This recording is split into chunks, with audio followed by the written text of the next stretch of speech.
The Oldboy remake recently came out, and it bombed spectacularly. I think it has less to do with the quality of the movie and more that Film District, who was distributing it, ended up getting bought out.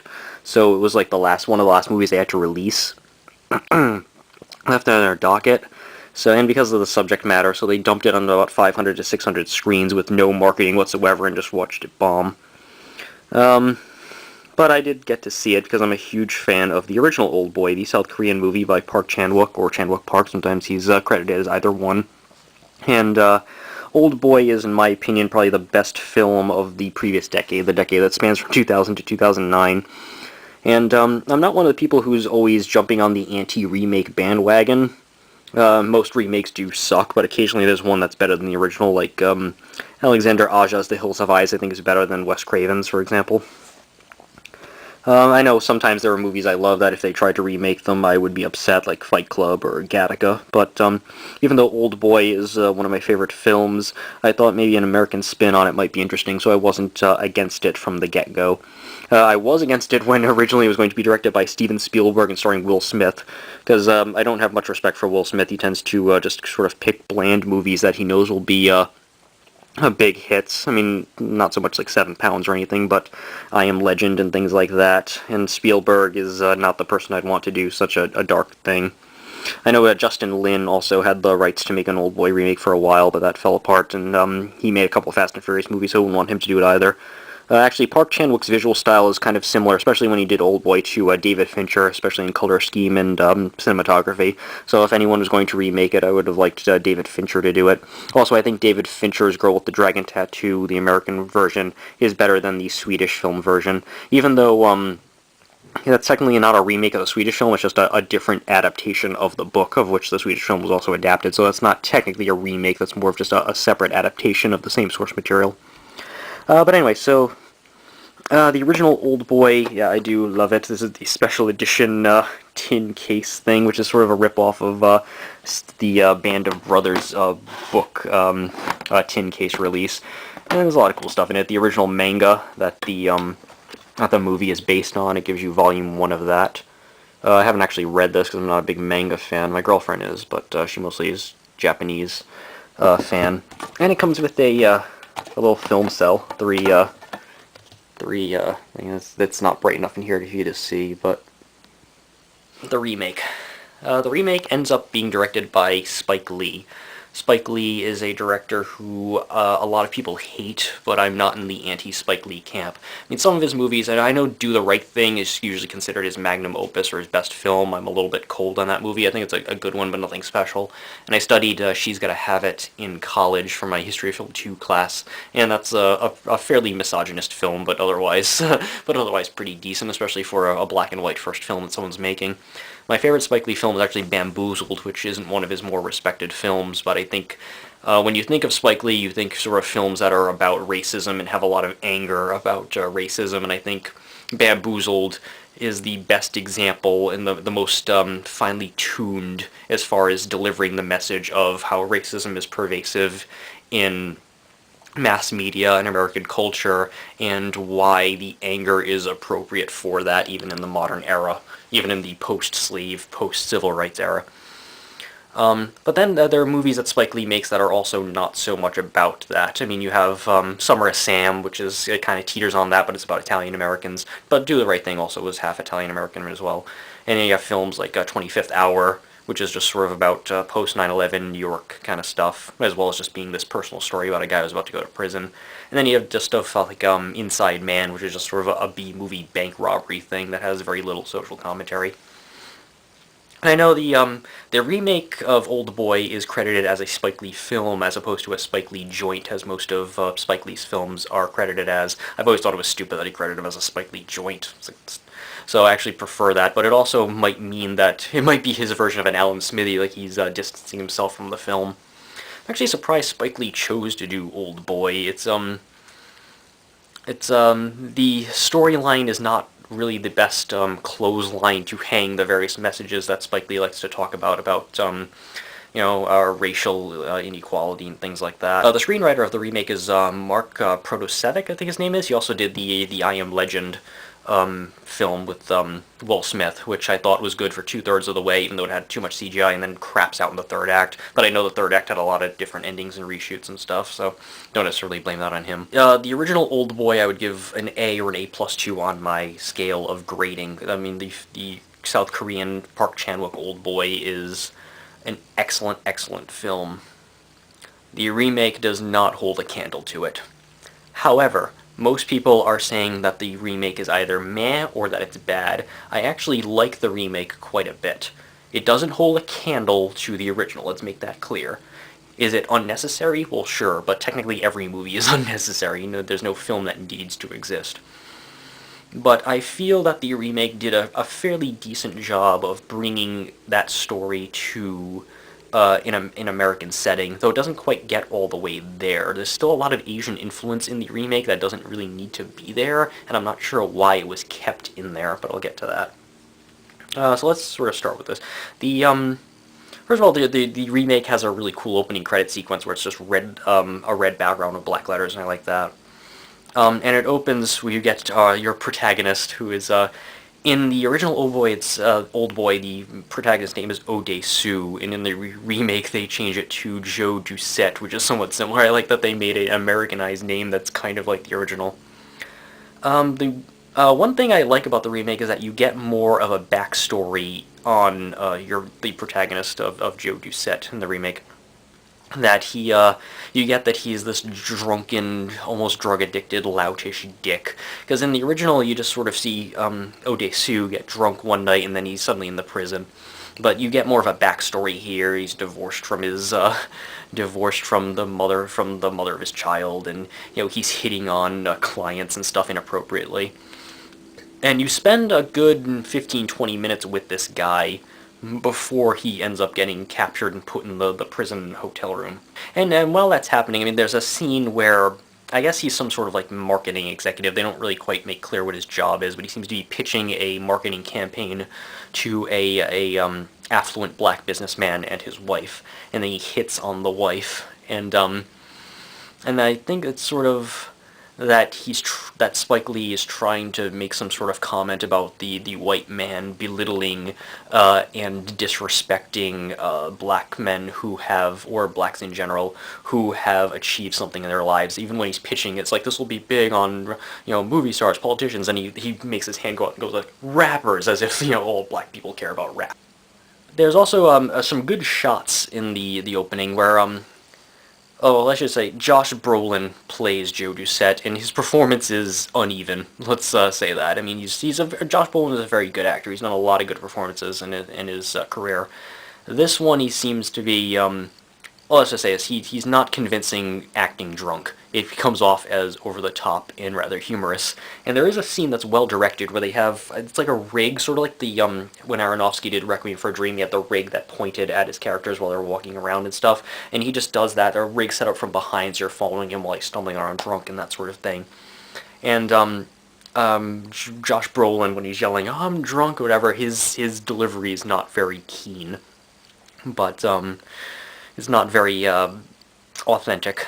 But the shot itself is great, and there's a lot of really good shots in the film. I don't really have a problem with how Spike Lee stages things or directs it in general. I mean, it's not as show-offy, and the cinematography is nowhere near as beautiful as the original Oldboy, which certain shots can look like a painting in that movie. It's beautiful, but Lee does a very capable job. Really ever said that Lee was bad at composing a shot. They usually just have problems with his subject matter or his tone, but not necessarily, where he points and shoots his camera. And after Doucette gets drunk, there's a sort of an unnecessary character in the film, this Asian woman who holds a yellow umbrella. And as a fan of How I Met Your Mother, any yellow umbrella is fun in a movie. And it has the check marks, the 4, and then the line through it to indicate 5. I forget what they're called. I'm sorry. Forgive my ignorance on that. Now, her character, she ends up being, I don't know, the girlfriend, maybe, of the villain. And yet, her only real purpose is to lead Doucette to the Elizabeth Olsen character, who ends up being his daughter. If you've seen the original, you know that. I'll put a spoiler warning ahead of this video anyway.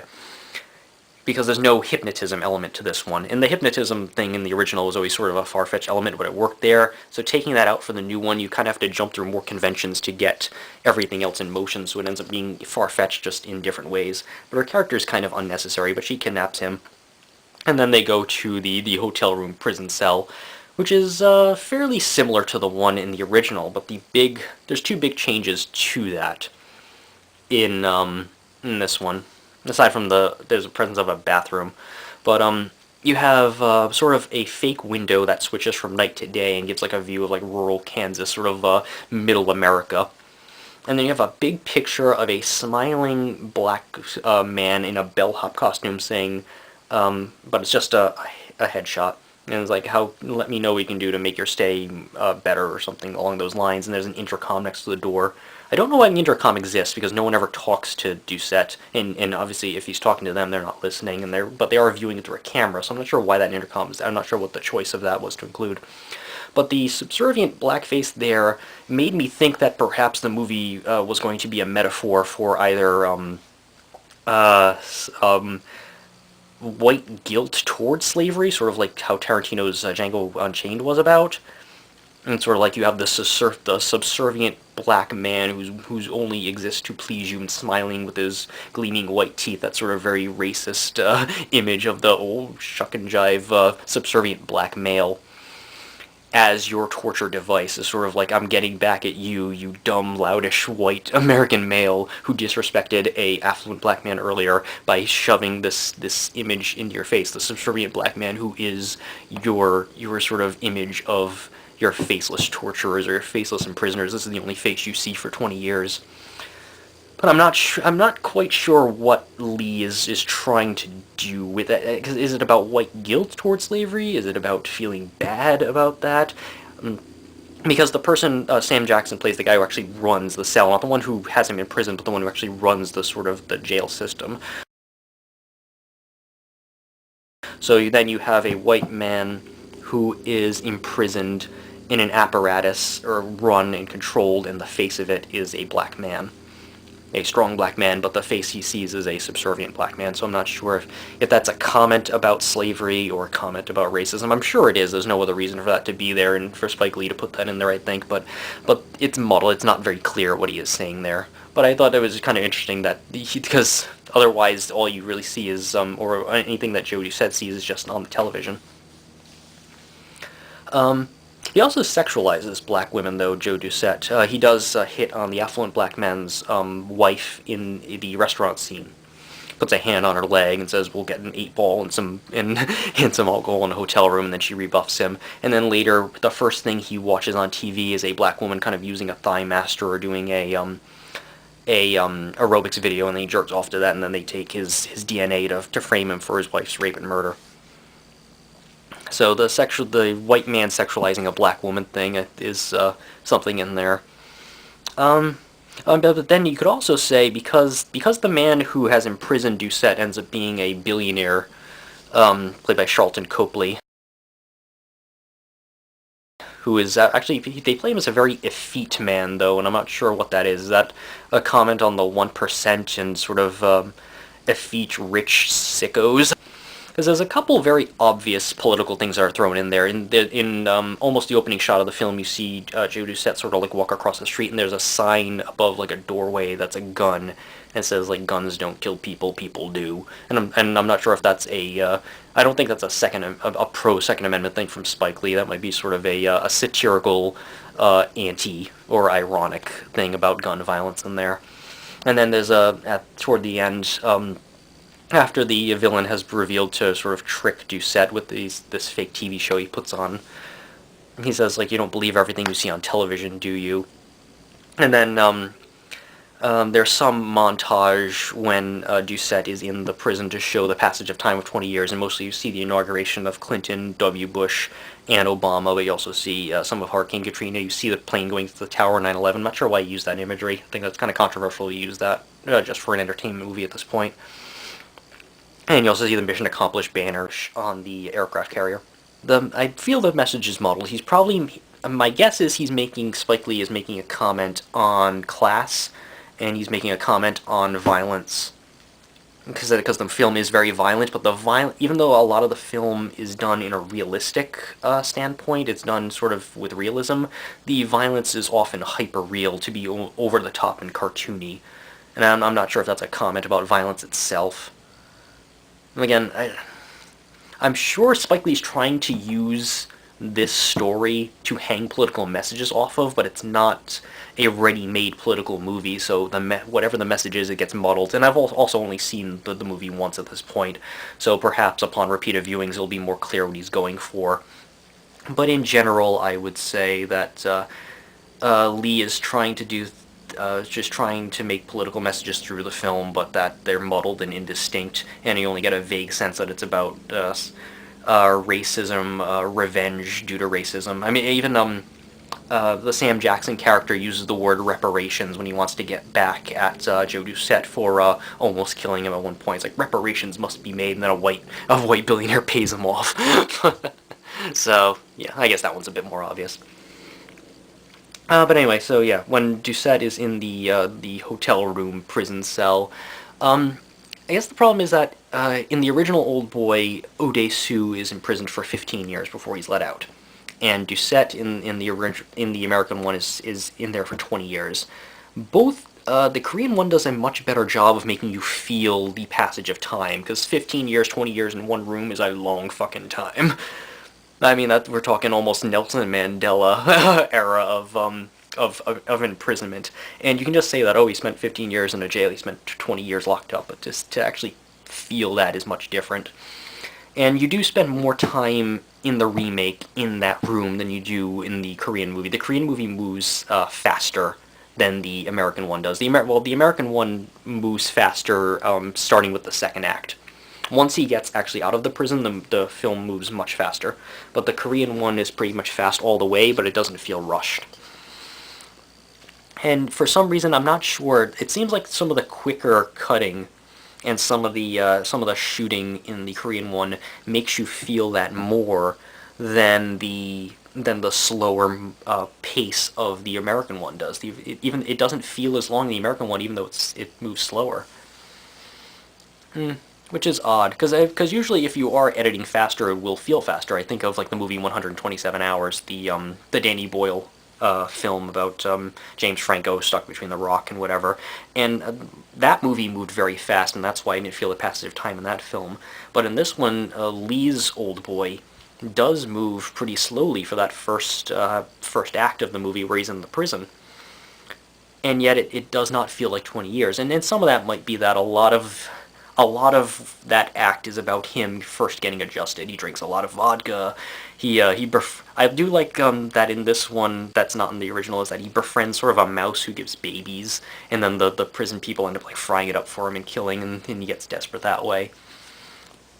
But eventually, the fake TV show comes on about what happened to his daughter or whatever, and he decides to clean up his act, and we're led to believe that that Doucette can learn like expert hand-to-hand combat martial arts just by watching boxing and Tai Chi on the television and working out, and that's a far-fetched stretch, but alright. But ultimately, and also he almost escapes at the end, where at the end of his prison stay, where he cuts some bricks or some cinder blocks out of the shower in the room, and then he crawls through a way and almost gets out, but then the knockout gas comes in, because the knockout gas is kept from the original. I think that that almost escape is unnecessary in the remake. I think it's just sort of ramping up tension that doesn't need to be there, and it also, the timing doesn't really make sense, because it seems like they only have one camera in the prison cell or whatever, and it's pointed at the living room part. It seems to not show the bathroom at all, which is, I don't know. Anyway, it's just me. But then once he gets out, in the film, the woman with the yellow umbrella leads him to the woman who will end up being his daughter, and without the hypnotism element, I can see why that character's needed for that, but then for the rest of the movie, I don't know why that Asian woman character is in there, that hangs out with the villain. I think the villain's name is Adrian Price, or Adrian Payne, I forget what they name him. Elizabeth Olsen. good actress, very attractive, which actually, I wish they had gone with a less attractive actress, because then the sex scene where Joe Doucette has sex with her should not be as arousing as it is, because, and knowing the Korean film, and then you know it's like a father fucking his daughter, and they don't know that they're having incest, and that probably shouldn't be attractive or arousing. So I wish they had gone with someone maybe a bit more plain Jane-ish in that role, but she does a good job with that role. It's kind of a thankless role for her, because there's not much for her to really do except for be someone for Doucette to talk to, and to be sort of a threat to hang over him and that sort of thing. But she does a decent job. And then there's the character of Chucky, played by Michael Imperioli. He's like the best friend from prep school of Joe Doucette. And what I like is Joe Doucette is framed for the rape and murder of his ex-wife. And then he disappears for 20 years because he's locked up, and then he shows up on his friend Chucky's doorstep. Chucky runs a bar, and Chucky, there's never a conversation about, hey, did you do it? He just automatically just starts helping him without any sort of question about, hey, you've been gone for 20 years, people think you raped and murdered your wife. I'm just gonna help you. You know, supposedly Lee's Oldboy was like 3 hours, and they cut it down to 2. But I don't know about that. But I can see how there may be extra footage that was cut out of Lee's to make it sort of faster and move quicker after the first act, because there do seem to be holes that would be missed like that. It might cover up some of the far-fetchedities and that sort of thing. And then Chucky ends up getting his tongue cut out, so unlike in the Korean one where he cuts out his own tongue, Odesu cuts out his own tongue, the tongue cutting thing is switched to a different character. Well, I'll get to that at the end. Chucky runs a bar, and that they do play up the alcoholism of Doucette, because in the original, Odesu just gets drunk one night and he's kidnapped, and he has no problem with alcohol. It's just one drunken night. But I like the fact that you really make Joe Doucette an asshole. He's a guy who doesn't show up to his kid's birthday party, he gets drunk, he does drugs, he hits on women he's not supposed to, he badmouths his boss who's really nice to him. I like that you make this a loutish dick, so it makes it harder to sympathize for him, and I like that. I like that you don't have a completely sympathetic hero, even though he's put through this really horrible excursion. And then a lot of the movie at that point is him trying to figure out who locked him up and why. So, yeah, the villain played by Charlton Copley, I think that's how they pronounce his name. This is the guy who played Kruger in Elysium, and he was the main character in District 9. And his performance in this, I don't know why they went with make that character so effete. Because the villain in the Korean Oldboy is very sleek, a very cool guy. Like, rich and cool, and this one is just sort of a feat, going like, why did I imprison you, but why did I let you go? Knowing that he plays such different characters, I mean, choosing Kruger from Elysium with Adrian from Oldboy, that's a very big difference. I mean, I almost didn't think it was the same actor, so masking himself that way, it's a very good performance. I'm just not sure why they went in that direction with the character. There's a lot of contrivances involved. Like, he gives Joe Doucette a time limit to find the answers, and he gives them all of this extra. It's like, hey, I'll give you my written confession, I'll give you a video of me raping and murdering your wife, I'll even give you $20 million in diamonds. It's like, why does there need to be so many conventions about why you need to find this stuff out? It's, because in the Korean one, I mean, I haven't watched the Korean Oldboy in maybe a year or a year and a half. But I feel like the only reason Odesu doesn't kill him right away is to actually get the answer to his questions. And this one, there's a lot more contrivance to get the plot in motion, and I don't quite know why that is. Doucette finding where the prison is. In the original Oldboy, Odesu, while he's in prison, he's been fed dumplings of like almost every day, so he decides to go to different restaurants to find the specific dumplings that he's tasted, because he'll know what he had to eat every day. He would know that particular dumpling among all others, and that's how he tracks down where the prison buys the food. Now, when I watched the original Oldboy, I thought, if this is ever remade, I would pick a different food, one that's more ubiquitous to America, like French fries. But they keep it as dumplings in this new one. And I don't know, again, they keep it's very weird how much Asian iconography and themes and characters and settings are kept in this, because there's a Chinatown in here, or Koreatown, or whatever, that Doucette goes to searching for these dumplings. And I wonder, why keep the Chinese food aspect? Maybe because they deliver, but even then, they're not delivering to the prison. They're, an employee of the prison is picking them up. So why do that? Why keep that aspect of it? There's also a shot where where Doucette is looking at an aquarium and sees a squid, which calls back to the original where Odesu shoves like an entire squid in his mouth when he goes to the restaurant immediately after getting out of the prison. But I do like there's a couple little touches when he gets out of Doucette in the remake, getting out of the prison. Like he doesn't know how to use Google. He wonders why there's no payphones around. There's a couple of funny touches like that. If you've been in prison since 1993, you would worry about those things. Get to the prison, and that eventually leads to the iconic scene of the original Oldboy, where Odesu is in a hallway and he's fighting off a bunch of people one by one with a hammer in a long, unbroken shot down a hallway. Now, in Lee's Oldboy, the camera, it's not where it's locked off, they fight down a hallway and he's moving on, sort of like a side-scrolling video game. It's not like that in Lee's. In Lee's, the camera is locked off and you have people around Joe Doucette, and they attack him one by one. Now, anyone who has watched a kung fu or a chopsaki movie would know that when you have one hero and there's a line of people around you, the big question is always, why don't they all attack him at the same time? Now, that is a far-fetchedity of the remake of Oldboy, where, yeah, they could all attack him at the same time. Now, maybe Lee, because this movie is based on a Korean one, he wants to do an homage to those sort of chopsaki movies where there was just Bruce Lee alone and everyone only attacked him one by one. But when the rest of the movie has such a realistic tone, going that far off into homage of chopsaki movies, kung fu movies, does not play right. Also, the fact that no one in the prison has a gun. They're all fighting with baseball bats and wooden planks with like nails in them. Now, that might make sense in Korea, where guns are not as ubiquitous throughout that country, but this is gun-toting, Second Amendment, fuck yeah, I'm gonna shoot my gun in the air America, where you'd think these prison officials would all be loaded to the nines with firepower, and Joe Doucette with his hammer would not be able to kill these people one by one, but he does. I mean, as far as the camera movements, because if the camera's locked off, he fights them, then he crawls down like a ladder, and then he's on a different level, so it's very much kind of like a Double Dragon video game rather than a side-scrolling one. So it does actually look cool, and then the violence is great. You have blood flying, so it's a very nice over-the-top violence if you like that sort of thing, like I do. So here's the thing. The ending is changed. The original Oldboy has the very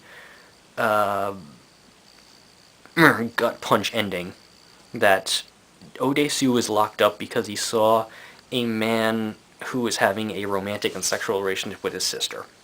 So that guy, and then the sister ends up dying out of related to shame for that.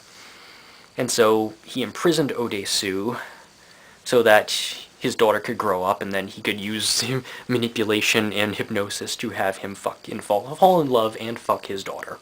And then at the end of the original Oldboy, Odesu chooses that he can live in love with his daughter in like the snowy woods forever, which is a really fucked up ending. But not before he cuts off his tongue and begs the man who kidnapped him, no, I will be your dog, crawling around, I will be your dog, woof woof, do not tell my daughter, because that will ruin her. Very disturbing ending to the original, very fucked up, and very brilliant. The American version does not go that far. Now, in the American version, you are led to believe, people who have seen the Korean one will watch this one and they'll think, oh, well, we're seeing images of the daughter on television, on this sort of like Unsolved Mysteries type show. And then Elizabeth Olsen comes in, so it's like, maybe they've changed it. Maybe Elizabeth Olsen won't end up being the daughter. Well, she does. Now, it is a bit far-fetched that this effete billionaire by Charlton, played by Copley, has hired like an actress from the age of 10 to pretend to be his daughter for this fake TV show.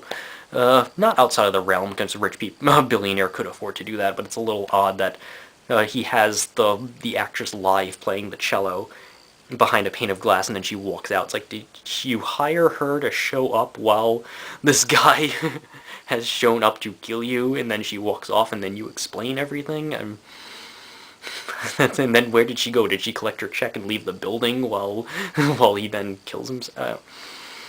I'm probably rambling there, but if you've seen it, you'll also wonder that, like, why does she not care that all this violence is going on? Is she not aware of it? Why? She's behind just a pane of glass, and then she just walks away, but you've been hired to show up at this time? Anyway. But here's the thing. So yes, Joe Doucette does have sex with his daughter, not knowing it. Without the hypnotism aspect, though, it does seem far-fetched that they would fall in love so fast and that they would fall into bed so fast. I mean, they do say that his daughter in this one used to have a drug problem, and so she falls in love with lost cases, and I guess that, but still a bit far-fetched without the hypnotism shit going on. But here's the thing, the villain in Lee's did not just have a romantic relationship with his sister. In the remake, they make it that the father or patriarch of his family had sex with both him, Adrian, the son, and the daughter, who was also Adrian's sister. Whether the brother and the sister had sex is not clear in the remake, but basically it was sort of a father who fucked both of his kids, and the kids seemed to be consensual and like it, and so Adrian was sad that Doucette saw the father have sex with the sister, and then spread the rumor, which caused the sister to, which caused shame on the family, so they moved to Luxembourg, and the father killed all of them, but didn't manage to kill his son, or something like that. Which seems less disturbing to me. For some reason, a father having sex with both his kids and the kids having Stockholm Syndrome is not as disturbing as a brother and sister having a consensual sexual relationship that is then revealed, causing shame. And then the brother is upset that the sister he loved. And the American ending is less disturbing than the Korean ending. I do like it seems like an unbroken shot, though, where you flash back to the father walking through the house, shooting the daughter with a shotgun, shooting his wife with a shotgun, shooting Adrian, and then blowing his own head off. It's very clearly digital when he blows his own head off, but it's an unbroken shot that's very cool to look at, but not as disturbing. And then upon the revelation, Brolin does not sell that very well. His breakdown, he just kind of drops to his knees and like, please don't tell her, but it's not sold very well. And then here's the thing. After the villain kills himself, he reveals it, the denouement, everything, he shoots himself, and then Doucette's left there. There's no hypnotism in this, so what does he do? He's not going to continue fucking his daughter and loving her without telling her. So he gives his daughter some money, and then he pays the people who run the prison to lock him up again. And the movie ends with him in the prison of his own volition as penance for what he's done. So sort of he accepts the bad things he's done, fine, but he also was manipulated into them, so he's punishing himself for something he kind of couldn't control almost, so it doesn't quite work. And if the movie is about sort of vengeance and reparations and coming to grips with and accepting the sins you've committed in the past, then it gets a little muddled there. So the American ending, not as good and not as disturbing as the Korean one, but they still went ahead with incest. They didn't completely water it down. I have a feeling if this were Spielberg and Will Smith, would have been way watered down. That or Will Smith would have played this with with his daughter, the Willow Smith, right, the whip her hair back, and that would have been different because Will Smith has nepotism and makes movies with his kids now. But so what's the bottom line? The bottom line of all this rambling shit that I'm going to have to edit within an inch of its life to not be just me rambling like a goon, is that while the American remake of Oldboy has its problems, it has some over-the-top, far-fetched moments, it has plot things that don't quite work and everything, and a sort of a muddled political message that seems like it was wedged in there by Lee that wasn't in the script and doesn't quite work. It's still actually a very effective film. It's still... And I mean, yes, I have a lot of quibbles with it. I have quibbles with Josh Brolin's performance in a couple places. I have quibbles with throwing in so much political stuff on the clothesline of this thing. I have quibbles with changing the ending, making the villain so effete, some of the plot conventions, the ticking clock on the iPhone, a completely superfluous Asian character with an umbrella who's not really needed except for one part of it. I think they really should have kept in the hypnotism angle. It's far-fetched, but to get around that, they had to add like 5 more far-fetched things in there. Elizabeth Olsen's her character's not really well developed. Also, they used the threat of sexual violence against her at one point, and that sort of seemed unnecessary. There's a lot of drawbacks to the American remake of Oldboy. That being said, I still enjoyed the hell out of it, and I do enjoy some of the things that they bring to it. I do like the extra added backstory for Joe Doucette at the beginning, and I do like a lot of the things that happen in the cell. I like that they play up the alcoholism, that they give him a bottle of vodka every day with his dumplings. I like that he has the little thing with the mouse, and then they kill the mouse on him. I did like the remake quite a bit. I know it sounds like I'm picking it apart, but that's only because I love the original so much. And a truer Because at first, when they said they were going to do a remake, they said instead of remaking the Korean Oldboy, they'd go back to the manga source material and make it a little bit more like that. So they'd add more shit to it and it'd be different. But this one, the credits of them don't say based on the manga. They say just based on the Korean film Oldboy. So it really is a remake of the Korean Oldboy and not a remake of the manga. So because I love the original so much, I'm going to nitpick the things they changed for the worse. But they did change a few things, if not for the better, then to make it more interesting and add some new stuff to keep an American audience on their toes. So I do like that they make it harder to guess that the daughter is Elizabeth Olsen, though if you've seen the original, you'd already kind of know that or guess that. And I like that they changed the villain, even though I don't get quite why they chose that way to change him, and I do like a lot of what happens in the first act, which isn't in the Korean film. So, I know it sounds like I'm probably going to grade their remake of Oldboy very low, but I'd actually give it a B+. I actually enjoyed it quite a bit, and I think because, despite the quibbles I have with the American one, they could have screwed it up a lot worse than they did. They did not... I don't consider the new one screwed up, I just consider it very flawed. But they could have done a lot worse. The Spielberg Oldboy with Will Smith at the helm would have been much worse than this one. So, Spike Lee, decent job with the Oldboy remake. I would have preferred it to be David Fincher, and I would have preferred a different actor than Josh Brolin. Oh, that's right, too. For a guy who's been in prison 20 years, they don't do a good job of aging Josh Brolin. He looks the same throughout the whole movie, except with a different haircut. They don't do a good job of that, and Josh Brolin already looks pretty old in the 1993 scenes. So I would give, like, the remake a B+. It's, nowhere near as good as the Korean one, and they do make a lot of mistakes and a lot of far-fetchedness and stuff. But it could have been worse. It could have been a lot worse. And as a film in and of itself, it's quite entertaining and enjoyable.